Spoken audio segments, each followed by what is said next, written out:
एक पत्नी जो कि पुलिस वाली होती है, जेल डिपार्टमेंट में उसकी ड्यूटी होती है और दोस्तों वह पुलिस वाली एक जेल के कैदी के साथ बनाती है संबंध और उसके पति को पूरे जेल डिपार्टमेंट को पता लग जाता है। फिर उसका पति उससे कह देता है कि तू आज के बाद घर से बाहर नहीं निकलेगी। उसके बाद दोस्तों वह अपने पति की करवा देती है हत्या। आखिर ऐसा क्या हुआ था, इस घटना की पूरी सच्चाई जानने के लिए आप हमारे वीडियो को अंत तक जरूर देखिएगा। नमस्कार, मैं हूं सुदेश कुमार और तिरछी बात चैनल में आपका स्वागत है। दोस्तों यहां पर हम जेल का नाम बिल्कुल भी नहीं बताएंगे और जो नाम बताएंगे पात्रों के वो भी यहां पर बदले हुए नाम होंगे, क्योंकि किसी की प्राइवेसी को उजागर करना जरूरी नहीं है और ऐसे मामलों में बिल्कुल नहीं करना चाहिए। दोस्तों यहाँ पर एक साधना नाम की लड़की रहा करती है जो कि बदला हुआ नाम है, जिसकी उम्र है 29 साल और वह जेल में उसकी ड्यूटी है कैदियों की देखभाल करने के लिए। और दोस्तों वह पुलिस इंस्पेक्टर है जेल के अंदर, डिपार्टमेंट के अंदर। अब क्या होता है, वह अपनी ड्यूटी दे रही होती है जेल के अंदर, तो उसकी मुलाकात एक लड़के से होती है जिसका बदला हुआ नाम शोएब है। शोएब की उम्र 37 साल है। वह देखने में बहुत ही खूबसूरत था। उससे वह बात करती है। उससे वह जैसी बात करती है तो शोएब अपनी सारी कहानी उसको बताता है कि मेरे घर पर बच्चे हैं, पत्नी है और मैं झूठे केस में यहाँ पर फंसाया गया हूँ।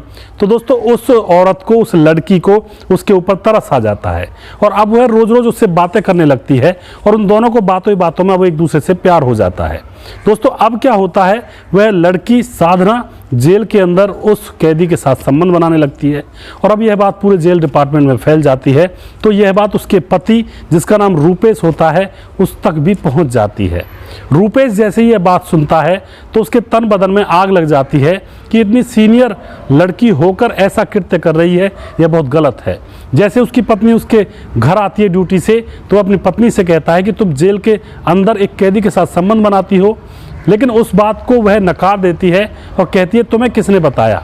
लेकिन दोस्तों यहाँ पर उसका पति कह देता है कि मुझे किसने बताया इसके बारे में मत पूछो, बस तुम अब घर से बाहर नहीं निकलोगी, अब तुम कहीं भी नहीं जाओगी। इस बात से वह लड़की साधना गुस्सा हो जाती है अपने पति के ऊपर कि यह मेरे ऊपर लगाम लगा रहा है। अब क्या होता है, एक दिन उसका पति रूपेश बाजार गया हुआ था किसी काम से और उसकी बाजार जाते हुए रास्ते में हत्या कर दी जाती है। दोस्तों पुलिस तुरंत उन हत्यारों को ढूंढती है और फिर उनको ढूंढकर पकड़ लिया जाता है और उनसे सख्ती से पूछताछ जब की जाती है तो वह हत्यारे रूपेश की पत्नी साधना का नाम बता देते हैं कि साधना ने हमसे कहा था कि मेरे पति को रास्ते से हटाना है और हमें कुछ पैसे देकर यह बात कही गई थी, इसलिए हमने उसके पति रूपेश को जान से मारा है। दोस्तों यह बात खुलती है और जो रूपेश के घर वाले होते हैं वह मामला दर्ज करवाते हैं अपने बेटे की पत्नी के खिलाफ और फिर उसकी पत्नी को पकड़ लिया जाता है, साधना को, और उन हत्यारों को भी पकड़ लिया जाता है, उनको जेल में डाल दिया जाता है। तो ऐसी ऐसी घटनाएं भी हो जाती हैं जहां पर एक अच्छे पद पर विराजमान थी, नियुक्त थी और फिर भी उसने ऐसा कृत्य किया और फिर उसकी सज़ा उसको यहाँ पर भुगतनी पड़ गई। तो दोस्तों अपने जीवन में कभी भी ऐसा वैसा कृत्य ना करें, चाहे आप किसी भी पोस्ट पर हों या कोई भी आपको जिम्मेदारी दी गई है तो उस जिम्मेदारी को अपनी पूरी जिम्मेदारी के साथ निभाना चाहिए।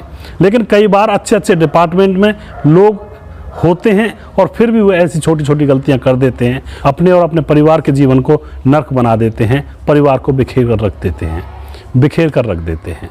तो आप यहाँ पर साधना के बारे में क्या कहना चाहते हो, अपनी राय कमेंट बॉक्स में लिख सकते हो, लोगों के साथ शेयर कर सकते हैं कि आखिर यहाँ पर साधना ने सही किया या गलत किया। उसके पति ने उससे मना किया था तो क्या वह सही किया था या गलत किया था। जो भी कुछ आप कहना चाहते हैं अपनी राय कमेंट बॉक्स में बता सकते हैं। दोस्तों अगर आपको हमारे वीडियोज अच्छे लगते हैं तो इनको शेयर ज़रूर कर दिया करें। हम आपके बहुत बहुत आभारी रहेंगे, क्योंकि आप शेयर करेंगे तो यह चैनल आगे तक बढ़ेगा और हम और भी अच्छी अच्छी स्टोरीज आपके सामने लेकर आएंगे। इनसे हमें बहुत कुछ सीखने को मिलता है और इन चीज़ों को अपने जीवन में अप्लाई करना चाहिए। इन चीज़ों से अच्छी अच्छी सीख लेनी चाहिए। अगला प्रोग्राम मैं बहुत जल्दी फिर से लेकर आऊँगा। तब तक आप खुश रहें, सावधान रहें, रिश्तों की अहमियत को समझें। जय हिंद, जय भारत।